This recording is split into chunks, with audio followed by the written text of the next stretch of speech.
How to modify virtual memory settings to increase performance in Windows 11. Virtual memory uses your hard drive as additional memory when your system requires more resources to run effectively. You can increase the virtual memory allocation to enhance system performance further. To begin, open the Start menu and type Advanced System Settings in the search bar.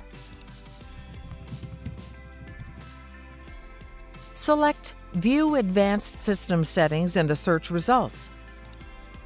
The System Properties dialog box opens on the Advanced tab. In the Performance section, click Settings. The Performance Options dialog box opens on the Visual Effects tab. Select the Advanced tab.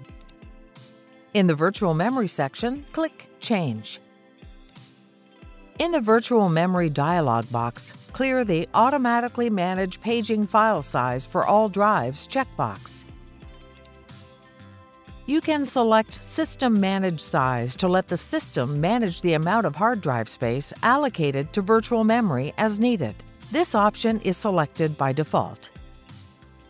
If you prefer to specify the amount of hard drive space allocated to virtual memory, select Custom Size and designate the initial amount of space to be used for virtual memory, up to a maximum size. Click OK to confirm your selection. You may need to reboot your PC for the changes to take effect. Once it reboots, Windows will apply the updated virtual memory settings.